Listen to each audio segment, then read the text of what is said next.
"Don't move," whispered the billionaire to his maid. What happened next changed everything. Hello everyone. Before we begin today's story, I have a small favor to ask. Please hit subscribe and turn on the notification bell so you never miss our channel's new videos. It is quick, free, and the best way to support us in bringing you more dramatic stories. Your support means the world to us. Where are you watching from? Drop your city or country in the comments below. Thank you very much. And now, let us return to our main character. The storm had finally passed, but the wind still pushed against the glass walls of the Harrington penthouse, 39 stories above Manhattan. The last guests from the charity gala had already stepped into their private elevators, leaving behind only the soft hum of the air conditioning, the clinking of empty glasses, and a few staff members working late to clean up. Mia Carter moved quietly between the long marble counters, her worn black uniform absorbing the dim golden light. She was small, quick on her feet, and careful in the way that comes from years of needing every job to last. In New York City, losing one shift meant losing a week of groceries. Losing a job meant losing everything. She gathered wine glasses one by one, stacking them into a plastic rack. Her fingers ached from a 14-hour rotation, but she pushed through. She had to. Her mother's heart medication cost more than her monthly rent. Her father had passed away 2 years earlier, and she had been supporting the family ever since. Tonight was extra pay. Tonight mattered. A sudden gust hit the floor-to-ceiling windows with a low, unsettling vibration. Mia paused, glancing up. The glass stretched from her shoulder to the high ceiling in one perfect sheet. It always made her nervous, but management insisted it was engineered for extreme conditions. She forced a breath and turned back to the champagne flutes. That was when Cole Harrington stepped back into the room. He loosened his tie as he walked, the white collar of his dress shirt slightly wrinkled from the long evening. Most people only knew him as the face on magazine covers, the guarded billionaire who built half the luxury towers in the city before turning 35. The tabloids liked calling him cold, distant, unreachable. Social media called him worse. But tonight, he was simply exhausted. The charity event had been important, yet heavy. Every speech, every handshake, every reporter waiting for a comment. It was all noise he could not escape. He spotted Mia near the glass wall and stopped. She looked so small against the height of the city, her uniform sleeves frayed at the edges. She should not be working this close to the windows during a storm. He opened his mouth to say something. Then he saw it. A thin hairline crack at the top corner of the glass pane, almost invisible unless the light hit it at the right angle. The storm's pressure must have weakened the panel. Another gust whistled across the building, and the crack lengthened by an inch. Cole's heart jolted. He stepped toward her, fast. She did not hear him at first. She was reaching up to wipe a streak on the window, balancing on the balls of her feet. A deeper crack spread. Cole's voice dropped to a low, sharp whisper. "Do not move." Mia froze instantly. For a split second, her stomach tightened with fear. A billionaire whispering behind her, late at night, with no one else in the room. Her mind rushed to the worst possible meaning. Her hands trembled. She slowly turned her head, eyes wide. What did you say?" she whispered. Another gust hit. The crack snapped downward like lightning. Cole lunged. He grabbed her shoulders and pulled her down, just as a sharp crack echoed through the penthouse. The glass did not fully explode, but a jagged shard broke free from the top corner and slammed onto the floor exactly where Mia had been standing. The sound rang through the room. Hard, violent, final. Mia gasped, her back hitting the floor, her breath knocked out for a moment. Cole shielded her with his arm. A thin line of red appeared across his sleeve, but he did not seem to notice. His breath came fast, controlled but shaken. For a moment, neither of them moved. The broken shard glittered under the chandelier like a warning.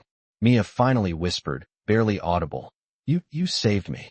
Cole sat back enough for her to see his face. It was not the cold expression the tabloids printed. It was something rawer, more human. "You were about to be hit," he said quietly. "You could have been badly hurt." Mia pushed herself upright, her hands still trembling. She looked at the broken glass, then at him. "I thought," her voice cracked, "when you whispered 'do not move,' I thought you meant something else." Cole blinked, understanding and regret flickering across his face. "I am sorry," he said. "I should have warned you differently." Security rushed in seconds later, alarms beeping in the hallway, but Mia barely heard them. Her heart was still pounding, not from fear of him, but from the realization that she had nearly died seconds ago. And the billionaire everyone called heartless had been the one to protect her. She did not know it yet, but that single moment would change both of their lives forever. The night of the accident felt like a blur to Mia Carter. Even after the security team escorted her to a safe waiting area, even after the alarms finally quieted, her hands were still trembling. Her mind kept replaying the moment the glass cracked, the way Cole Harrington had pulled her down, and the sound of the shard hitting the floor inches from where her head had been. But morning came anyway. Mia stepped off the subway with barely 4 hours of sleep. Her uniform still smelled faintly of cleaning spray and the storm wind that had rushed through the penthouse when the glass broke. She pushed through the employee entrance of the Harrington residences with her shoulders tight and her breath thin. She fully expected to be called into the manager's office. She expected paperwork. She expected blame. Because in her world, when something went wrong, the person at the bottom always paid the price. She scanned in for her shift and entered the break room. A few coworkers looked up, whispering to each other, but no one said anything out loud. That was normal. Rumors always traveled faster than facts in a building with this many floors and this much hierarchy. Mia placed her lunch bag in the staff fridge, then turned toward the TV mounted in the corner. That was when she froze. The morning news show was broadcasting live from outside the building. A reporter in a gray coat stood in front of a microphone, speaking over footage from the night before. The headline read, "Billionaire Cole Harrington injured protecting staff member from falling glass." Mia stared at the screen, wide-eyed. The footage they showed was not the short, misleading clips that often circulated online. It was the full angle from the security camera. In the video, Cole's head tilted upward, noticing the crack. He stepped toward her. The gust hit. Then the moment she would never forget. Cole lunged, pulled her down, and the glass shattered above them. The reporter continued. Sources say the employee, identified only as a housekeeping staff member, was unharmed. Mr. Harrington suffered a minor cut on his arm while shielding her. Someone in the break room exhaled sharply. Another whispered, "I did not know he would do that." A third said, "I thought he never even talked to housekeeping." Mia felt her cheeks heat. She did not know how to react. She looked down at her hands, still remembering the feeling of his arm wrapped around her shoulders as the world broke above them. That was when her manager stepped into the room. "Mia Carter," he said, clearing his throat. "Mr. Harrington wants to see you. Right now." Every voice in the room stilled. Mia swallowed hard. This was what she had been afraid of. She followed the manager through the service hallway and into the private elevator that led to the executive floors. The ride was silent except for the soft hum of the lift and her rapid heartbeat. When the doors opened, she stepped into a world she rarely saw. The carpets were thicker. The air was quieter. The windows were taller. Everything smelled faintly of cedar wood and expensive coffee. A receptionist guided her toward the main office.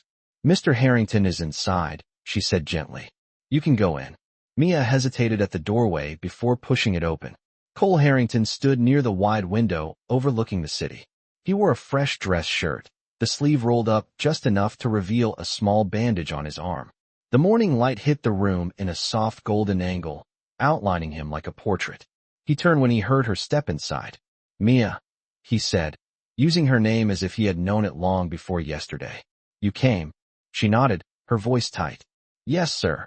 "You do not have to call me sir," he said quietly. She did not answer. She did not know how to.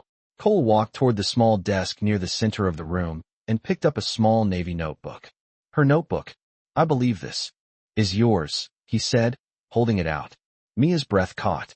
She had lost it during the chaos and did not expect to ever see it again. She took it with both hands and clutched it against her chest. "Thank you," she whispered. "I apologize for reading a few pages," Cole said. "I only wanted to know who was injured. I was looking for a name." Mia's stomach tightened. He had seen the sketches. He had seen the scribbled dream of Carter Cleaning Company on the corner of a page. He had seen her private world, the part she never showed anyone. "I should not have looked," he added. There was a sincerity in his voice she did not expect. "I wanted to make sure you were not hurt," he continued. "Are you feeling well today?"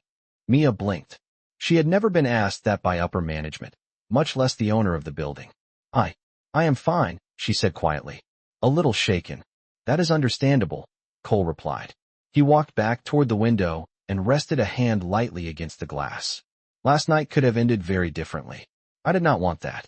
Mia stepped closer, her voice timid. Thank you for what you did. You did not have to. Cole looked at her directly. Yes, he said. I did. There was no arrogance in his tone. No distance. Only a simple truth, spoken by a man who carried more weight on his shoulders than anyone realized. Mia felt something shift in the room.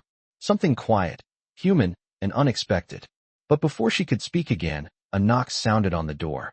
A security supervisor stepped inside. Sir, the press is asking for a public statement, he said. They want details about the incident and the employee involved. Mia stiffened.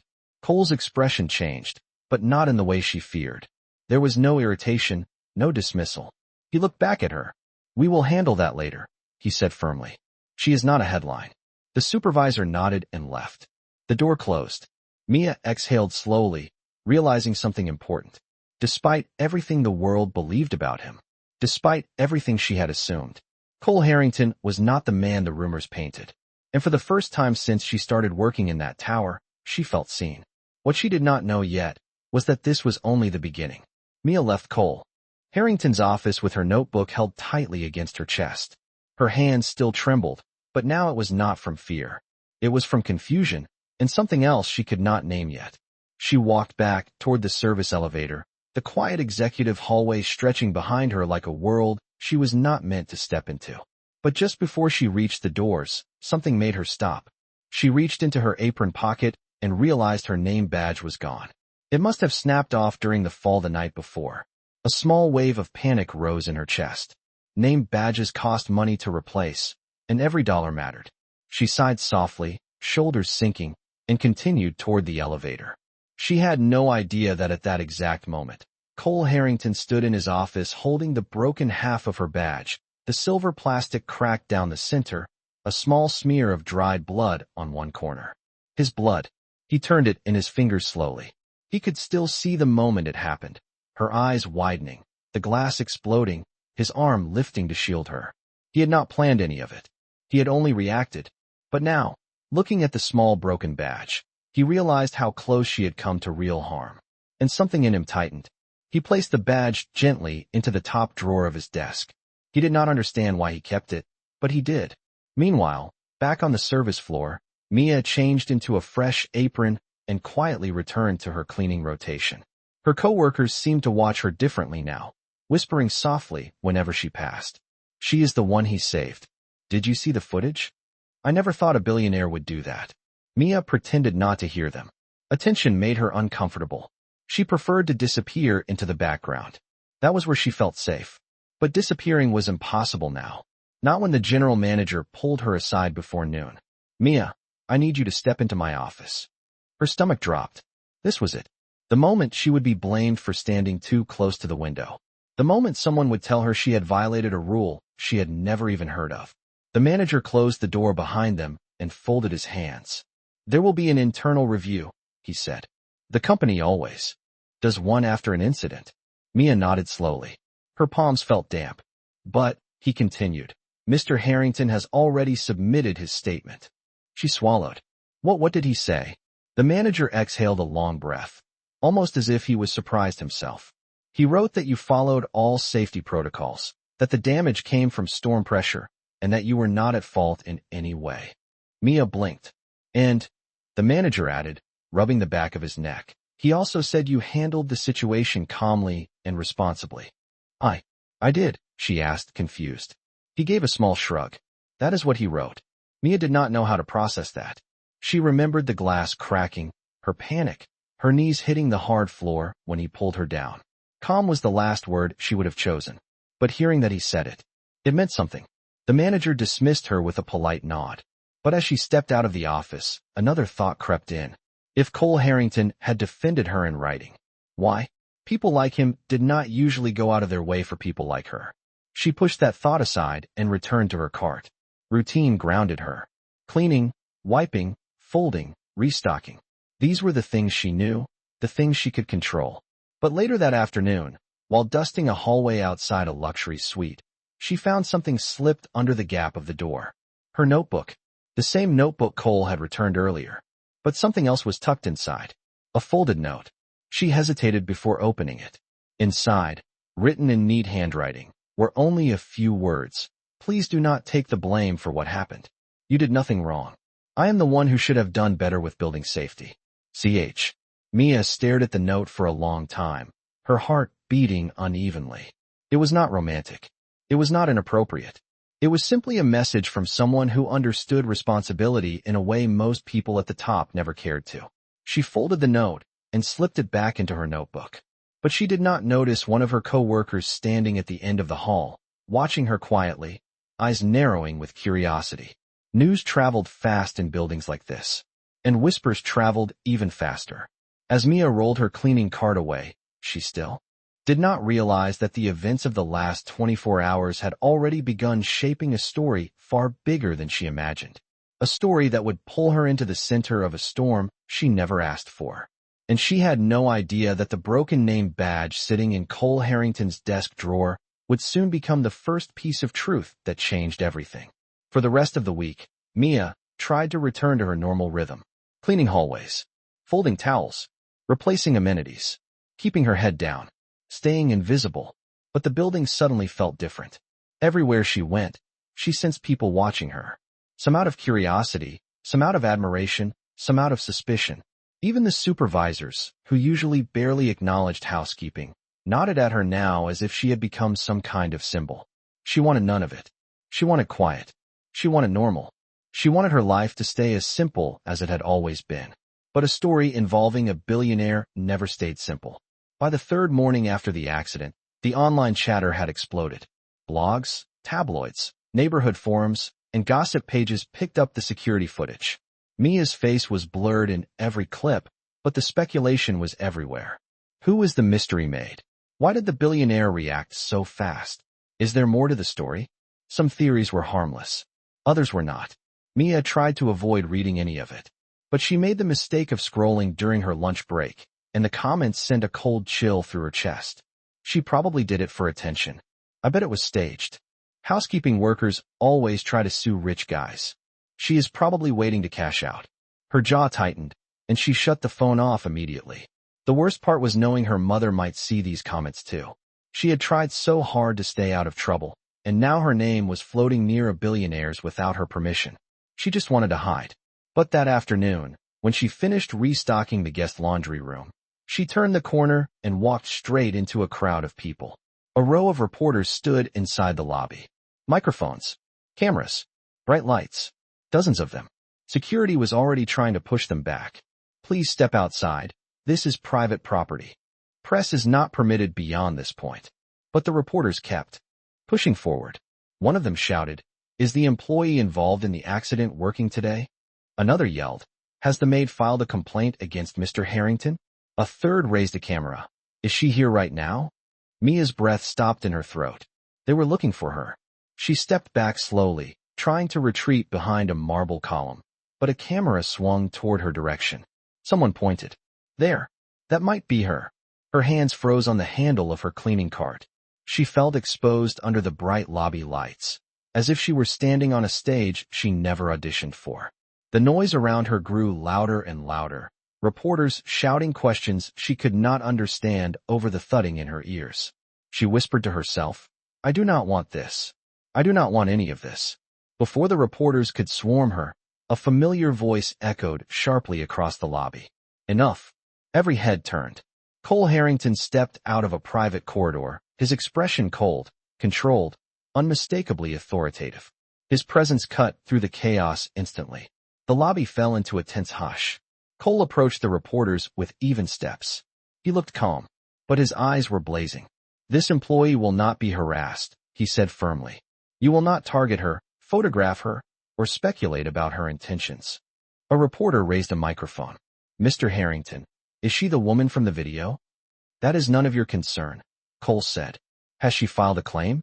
Do you have a relationship with?" Cole lifted a hand, stopping the question mid-sentence. "What happened was a safety incident," he said. "And the only reason she is unharmed is because she followed protocol. I expect every member of the press to respect her privacy." His voice never rose. He never yelled. But the authority in his tone silenced the entire lobby. Security escorted the reporters outside. The glass doors slid shut, cutting off the noise. The silence that followed felt heavy. Mia still stood behind the marble column, clutching her card, her heart pounding. She looked down at her shoes, embarrassed to have been seen, grateful to have been defended, and overwhelmed all at once. Cole turned to leave, but then paused. He looked over his shoulder and saw her. Their eyes met for the briefest moment. He walked toward her slowly, stopping a respectful distance away. "You should not have had to go through that," he said quietly. Mia shook her head. "I did not ask for any attention." "I know you did not," Cole replied. "That is why I stepped in." She felt her throat tighten. "Thank you."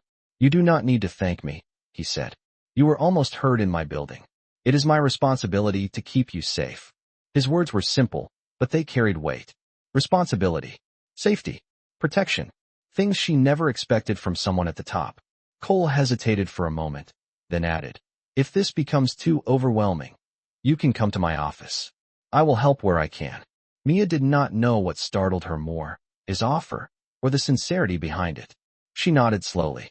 And as Cole walked away, the broken name badge in his desk drawer seemed to gain even more meaning. Because long before Mia understood it, this was no longer just about a storm, or a broken window, or a security video. This was the beginning of a bond built on something deeper than anyone watching from the outside could ever understand. And outside the building, the world was already preparing its next wave of questions. Questions that would drag both of them into a much bigger storm. 2 days after the confrontation in the lobby, the tension inside Harrington residences only grew heavier. The reporters outside multiplied. Security tightened. Rumors traveled like electricity up and down the service elevators. But for Mia, the hardest part was the silence.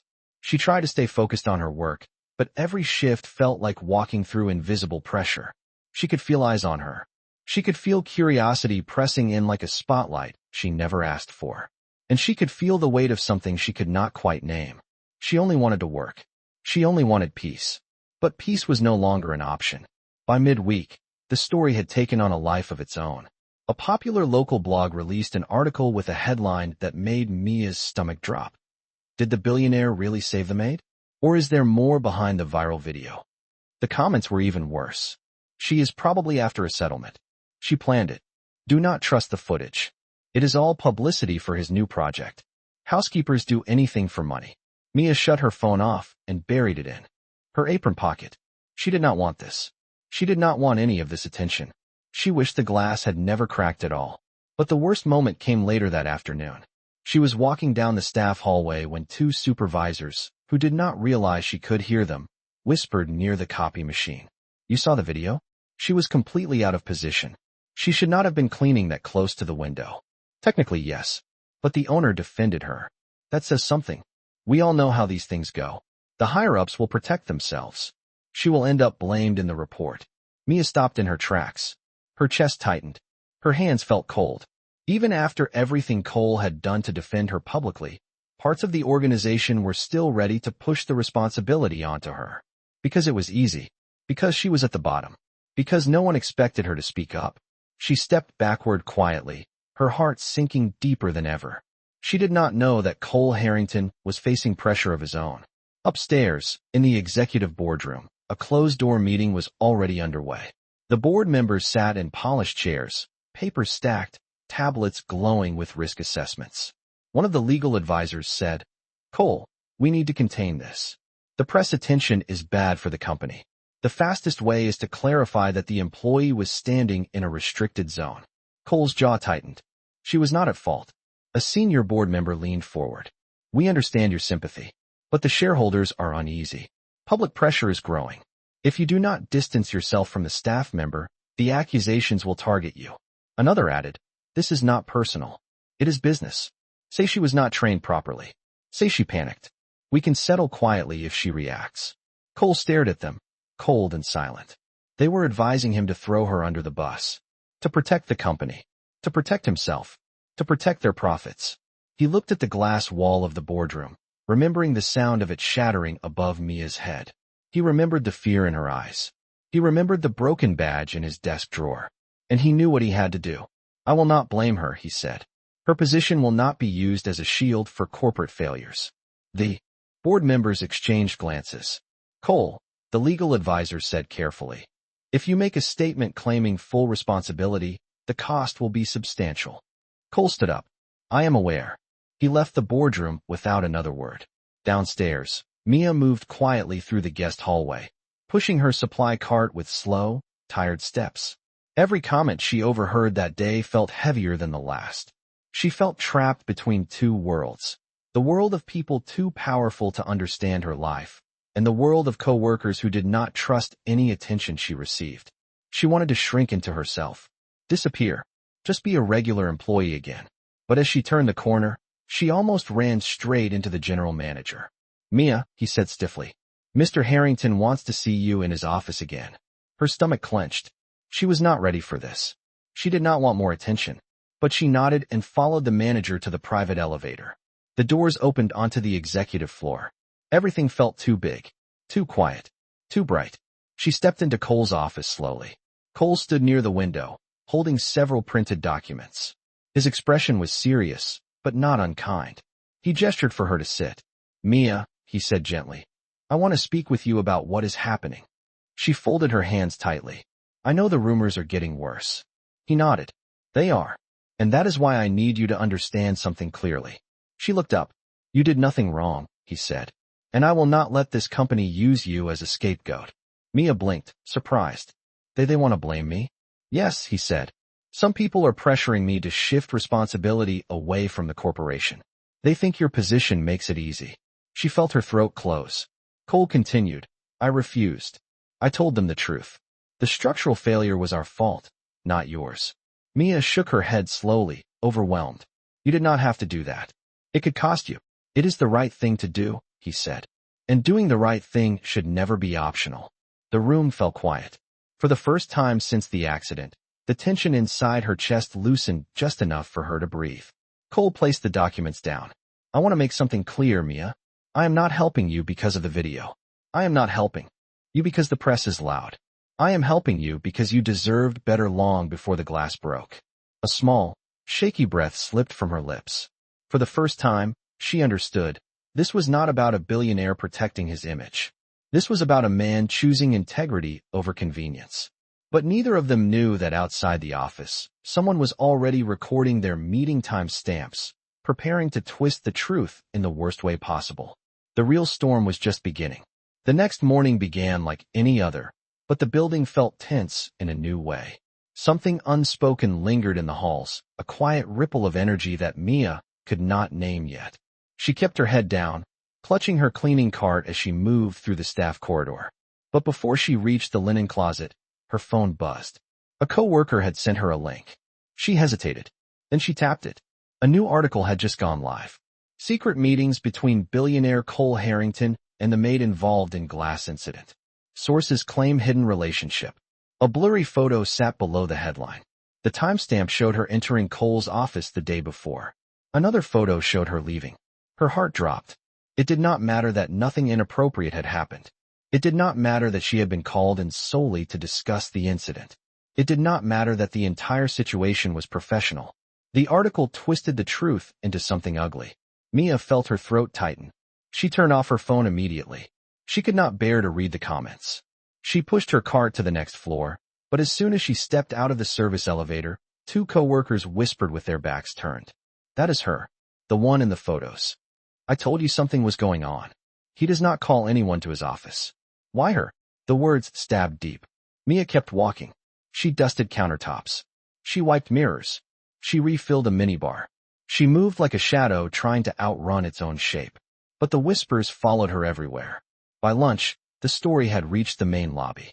Residents glanced at her as she walked past, their expressions curious or judgmental. A few even stepped aside, uncomfortable, as if she carried a scandal with her. She could feel herself shrinking. She felt small in a way that hurt.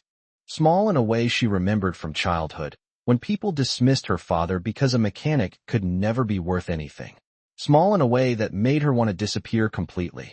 At 2 p.m, her supervisor found her stocking supply shelves. "Mia, the general manager wants to speak with you." "Right away." Her stomach twisted sharply. She followed him down the hall, fearing the worst. When the office door closed behind her, The manager folded his arms. Look, Mia, he began. This situation is becoming a distraction. Residents are asking questions. Staff morale is being affected. I did not do anything, she said softly. I know what the building saw, he said. But the optics are bad. Very bad. Her hands shook slightly. What are you saying? He exhaled.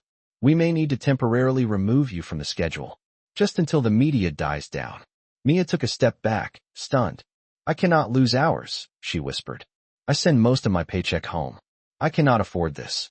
It is not a suspension, he insisted. But we need distance for public relations. The words hit harder than the glass ever did. Distance? From what? From cleanup carts? From night shifts? From a job she had poured everything into for years. She nodded weakly, unable to speak. She was dismissed from the room politely, but the door closing behind her felt like the world shutting her out. Mia walked toward the employee exit, her eyes burning. She did not cry often, not in public, but her chest felt too heavy to hold everything inside. She stepped through the back corridor and pushed open the door into the alley for a breath of cold air. That was when she heard footsteps behind her. Mia. She turned. Cole Harrington stood in the doorway, his expression tight with concern. Your supervisor told me they removed you from the schedule, he said. She looked down at the pavement. It is temporary. It should not be happening at all, Cole replied. This is because of the articles. She shook her head slowly. People think there is something between us. Cole swallowed, frustrated. And we both know there is not. They are twisting facts because scandal sells. But it is affecting my life, she said quietly. It is affecting my income. My family. A silence settled between them. Then Mia whispered, maybe I should. Leave this building. Maybe it would fix everything. Cole stepped closer, not touching her, but with a steady presence that filled the cold air around them. You should not have to leave, he said. You did nothing wrong. The building failed you. The system failed you. Not the other way around. His voice was calm, grounded, sincere. Mia swallowed the tightness in her throat. Then what am I supposed to do? Cole looked at her with steady determination. I will not let them push you out, he said. And I will not let a lie destroy your livelihood. For a moment, she believed him. For a moment, the world felt less hostile. But neither of them knew that the worst twist was about to break open. Because far from the alley, across the city, a news station had just teased its next headline. Exclusive interview. Former Harrington employee claims she has seen this before. Another storm was coming. And this one would not shatter glass. It would try to shatter the truth. The following morning, the city woke up to a new headline, and it spread faster than any story before it. Former Harrington employee speaks out. This is not the first time something like this has happened. The clip played on every morning news channel. A woman, mid-40s, poised, with a rehearsed sadness, sat across from a reporter. She claimed she had once worked in a Harrington-owned hotel and suggested she had seen inappropriate closeness between upper management and junior staff. She never mentioned Cole directly. She never mentioned Mia. But she did not have to. The implication was enough. Within hours, the online rumors about Mia spiraled into wild speculation. People connected dots that did not exist. Comment sections drew their own conclusions. Screenshots of her blurred figure in the security video were shared with captions implying everything except the truth. By noon, Mia could barely breathe from the pressure. She took the service elevator to an empty maintenance floor just to get a moment alone. Her chest felt tight. Her hands shook as she pressed them against the cool metal wall. She whispered to herself, I did nothing wrong. I did nothing wrong. But the world did not care. And that was when the elevator door slid open. Cole stepped inside. He hesitated when he saw her, noticing the tension in her shoulders, the slight tremor in her voice. The way her eyes brimmed with the fear she tried to hide. Mia, he said softly, you saw the interview. She nodded without looking up. Everyone saw it. It is false, Cole said. Every part of it. I know, Mia whispered. But the truth is not what people want. They want drama. They want scandal. They want someone to blame. Cole stepped closer, but still kept a respectful distance. You should not have to endure this alone. A tear finally escaped down her cheek. She wiped it quickly, embarrassed. I do not understand why they are doing this. Why am I the target? I just wanted to work. I just wanted a normal life. You became an easy headline, Cole said quietly. Not because of who you are, but because of who I am. The words hit hard. Not because they were cruel, but because they were true. Mia looked up at him. My supervisor wants me off the schedule. People think I did something wrong. My mother is calling me every hour, terrified for me. I do not know what to do. Cole exhaled slowly, his jaw tightening with determination. I will fix this, he said. How? She asked, her voice cracking. Every time you defend me, the press twists it into something worse. He paused. This is not about a press cycle anymore, Cole said. This is about justice. And about responsibility. You are being punished for surviving a malfunction in my building. Mia closed her eyes for a moment, steadying herself. What are you going to do? She asked quietly. Cole answered with complete seriousness. I am going to tell the truth. The entire truth. And I will do it publicly. Mia's eyes widened. Cole, if you do that, the company will blame you. Shareholders will attack you. I know, he said, but I will not let lies destroy your life. I will not let anyone use your name to protect their own. His voice was steady, without hesitation. Mia shook her head, overwhelmed. People are going to think I convinced you to say that. They will twist it. They always twist it. Mia, Cole said gently, look at me. She lifted her eyes. You did not ask for my help. You did not manipulate anything. You did not seek attention. Everything I am doing is because it is the right thing to do. Silence filled the elevator for several long seconds. Mia whispered, I am scared. I know, Cole said, but you are not alone in this. For the first time, she believed him fully. Then the elevator doors opened onto the executive floor. Cole stepped back, allowing her to walk out first. But as they exited, a staff member hurried toward them. Mr. Harrington, sir, there is a live news van outside. They say they have a new witness. Someone claiming to have messages that prove a private relationship. Mia's heart stopped. Cole's jaw clenched. And the staff member added one more sentence that made Mia's legs go weak. They said the witness has something that belongs to her. Something that belongs to her. Something personal. Something that could be twisted. Only one small object came to her mind instantly. Her broken name badge. The one she had lost the night of the accident. The one Cole had quietly kept in his drawer. But someone else clearly found the other half. Someone who now wanted to use it as evidence of a lie. Another storm was forming. And this time, it was aiming directly at Mia. The executive hallway felt colder than usual as the staff member's words echoed in the air. A live news van.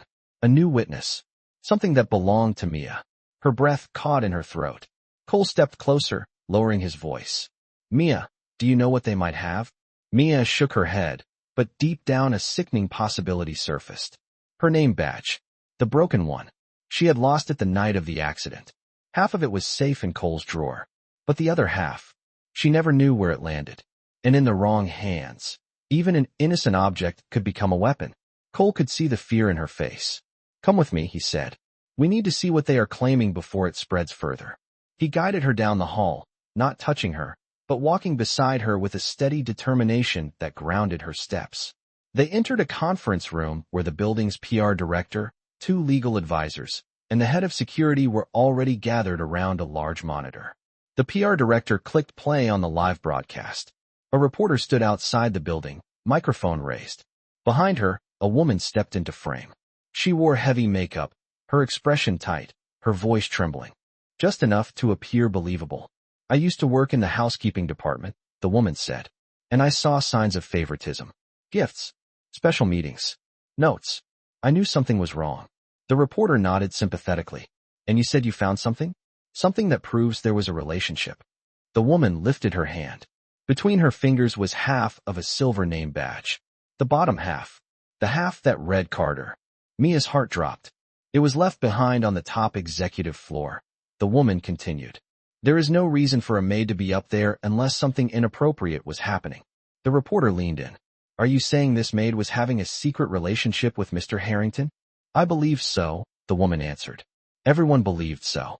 Mia felt the world tilt. She gripped the back of a chair to steady herself. That is a lie, she whispered. Cole turned to her immediately. I know. But the broadcast continued.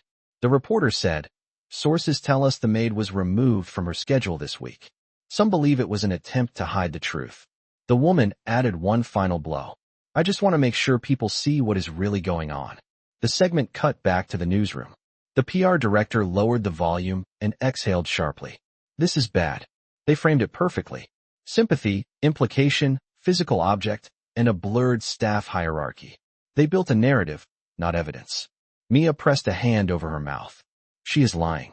I have never even met that woman. We know, the security chief said. But right now, the public does not.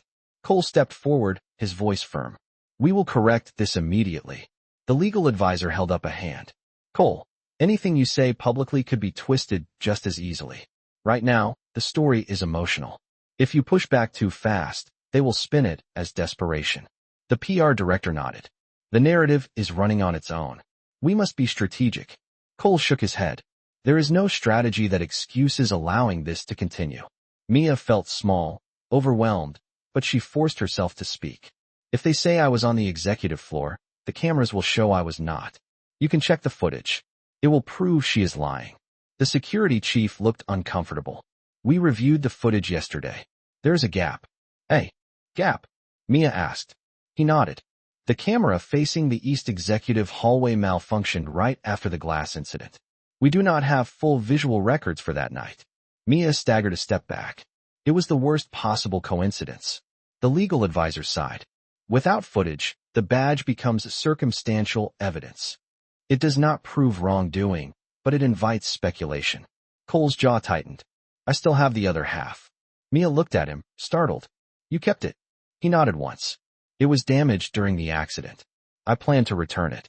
The PR director spoke carefully. If you show that half, the media will ask why you kept it. They will twist it into a personal keepsake, not an accident. Mia's stomach turned. Everything they did could be repurposed against them. Cole straightened. Enough of this. I will not let lies uproot her life any longer. If the world needs the truth, then I will give them the entire truth, directly, publicly, and without filters. The room fell silent. The legal advisors exchanged nervous glances. The PR director rubbed her forehead. The security chief checked the window where the news van still waited. Mia whispered, Cole, are you sure? He looked at her with clarity and conviction she had never seen before. You have carried the consequences of a problem that was never yours, he said. Now it is my turn to carry the responsibility that was always mine. For the first time since the glass shattered, Mia felt the weight shift off her shoulders. But what she did not know was that Cole's decision to speak publicly would lead to a moment that would change both of their lives forever. Because telling the truth was only the beginning. The world was not ready for what came next. The next morning arrived with a quiet that felt unnatural, as if the building itself was holding its breath. Reporters gathered outside before sunrise. The sidewalk was filled with cameras and tripods pointed at the main entrance of Harrington Tower. Inside, employees watched the commotion from behind glass walls, whispering nervously. Everyone knew something big was coming. Everyone knew Cole Harrington had made a decision that might change everything. Mia stood in a small conference room on the executive floor, her hands clasped tightly in front of her. Cole had asked her to be present. Not to speak. Not to defend herself. Just to know that she was no longer alone. Cole entered the room wearing a charcoal gray suit, his expression calm but resolute. His legal team, PR staff, and a few board members followed. Some looked anxious. Some looked frustrated. But Cole did not bend to any of them. He stopped in front of her. Mia, he said, before we begin, I want you to hear this directly from me. No matter what happens today, you need to remember something. She looked up at him, steadying her breath. You did nothing wrong. And you deserve the truth to be spoken out loud. Her eyes softened, the weight in her chest momentarily easing. Thank you for not giving up on this. I will never regret doing what is right, Cole said quietly. No matter the cost. It was not romantic. It was not dramatic. It was simply honest. A staff member opened the door. Mr. Harrington, they are ready for you. Cole nodded. He turned back to Mia. You do not have to stand in front of cameras. But if you want to watch from here, security will stay with you. Mia nodded. I will stay. He held her gaze for one more second, then walked out toward the lobby. The press conference began exactly at 10 o'clock. Cameras flashed as Cole stepped up to the podium placed just inside the glass entrance doors. Behind him stood several executives, the head of building safety, and the security chief. Inside the conference room upstairs, Mia watched from a live feed on the screen. Cole began with a steady, controlled voice. Good morning. There has been a great deal of speculation these past days regarding the incident involving a member of our housekeeping staff. I am here today to clarify the truth. The room went silent. First, Cole continued. There was no inappropriate relationship. There was no misconduct. And there was no hidden agenda. Reporters scribbled.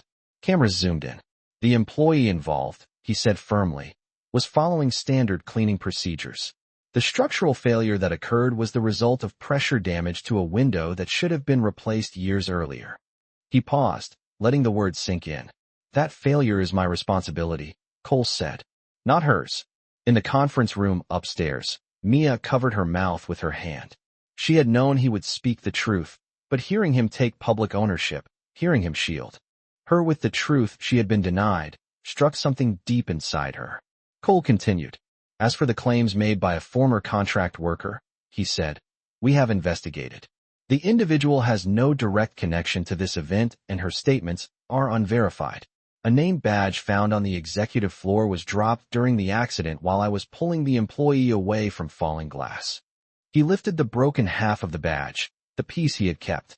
It was displayed clearly for the cameras. This, he said plainly, is the truth. Nothing more. Gasps moved through the crowd. The narrative, finally, was shifting. Cole placed the badge gently on the podium. I take full responsibility for the safety failure. I will oversee the complete replacement of all glass panels in every Harrington-owned property, and I will be allocating funds to establish an independent workers' protection committee, led by representatives chosen from every department, including housekeeping. Reporters raised their microphones. Mr. Harrington, will there be consequences for the staff member? Cole looked directly into the sea of cameras. The only consequence she should face, he said, is the relief of knowing she is blameless. The room erupted in questions, but Cole stepped back, signaling the end of the conference. He had said everything he needed to say. Upstairs, Mia felt her knees weaken with relief. She sat down slowly, letting out a breath she had been holding for far too long. Cole defended her name in front of the world. He restored her dignity. He told the truth without hesitation. For the first time since the night of the storm, the fear began to lift. A soft knock sounded at the conference room door. Mia turned as Cole stepped inside, his expression gentler now that the cameras were gone. It is finished, he said quietly. She stood, her eyes shining with gratitude. You did not have to go that far. Yes, Cole answered, I did. Because it was the right thing to do. And because people deserve to know your name is not something to exploit. She looked at him, humbled. I do not know how to thank you. You already have, he said. You trusted the truth. They stood in quiet understanding. Two people from different worlds, connected not by scandal, but by shared integrity. Finally, Cole reached into his coat pocket and held out the broken name badge. This belongs to you, he said. Mia took it gently, turning the cracked piece in her hand. It no longer felt like a symbol of fear. It felt like a reminder of survival, and a reminder of someone who chose honesty over convenience. Cole added, whenever you are ready, we will discuss your future here. You deserve a safer place in this building than the one you were given. A new beginning, not because of favoritism, not because of headlines, but because she had earned dignity through courage. Mia nodded softly. I am ready. Outside, reporters continued shouting questions toward the empty podium. But inside the building, the truth had finally landed. Not loud, not dramatic, just steady and right. A truth that would change both of their futures, more quietly, more honestly, and more powerfully than any rumor ever could.